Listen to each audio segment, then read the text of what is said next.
C'est pour eux la course la plus folle de France. 800 participants sont au départ. C'est parti pour 3 heures de course. Des tunnels, des canyons, de quoi mettre nos acolytes en pleine forme. Touchous, là je suis touchous. Il manque le planté de bâton. Je dois dire que j'ai mal à mon oignon. Touchous pour un saut dans un énorme coussin d'air. Là je crois qu'on a envoyé du lourd. Hein. Le gros travail surtout, c'est supporter la chaleur et éviter de marcher sur des enfants. Dans cet univers, se déguiser porte d'ailleurs un nom, le cosplay.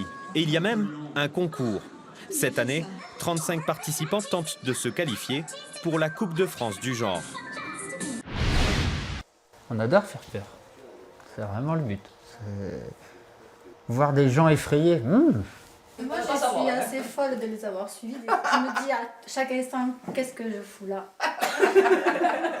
Car ici, le cauchemar est orchestré, scénarisé. C'est pour ainsi dire du sur-mesure. On étudie beaucoup les profils qui viennent.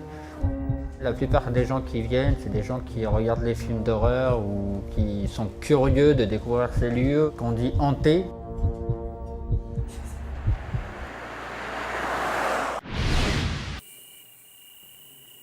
Au festival Vidéoforme, les œuvres prennent vie.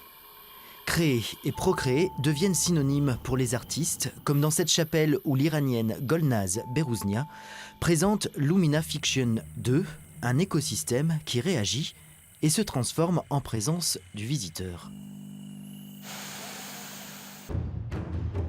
Performances, projections et expositions d'ici le 1er avril, le plateau central de Clermont-Ferrand devient un immense laboratoire pour les artistes qui cherchent un monde non pas meilleur, mais ailleurs.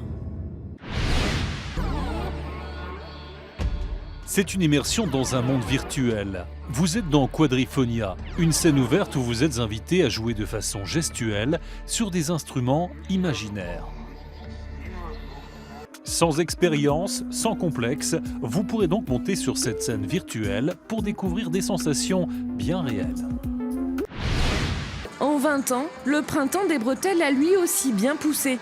Du Mexique aux États-Unis en passant par la Suisse, il rassemble aujourd'hui près de 600 artistes sur 10 jours. Ce qui en fait, qui l'eût cru, le plus grand festival de France consacré à l'accordéon.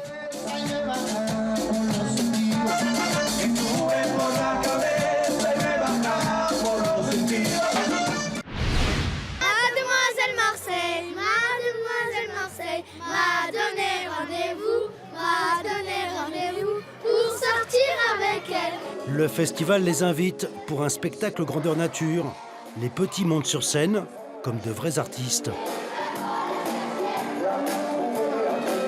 nous plaît qu'on va passer à la télé, le rythme et aussi on est content parce la façon de chanter. Parce que, oui, la façon de chanter et aussi on est content parce qu'il y a tous nos parents.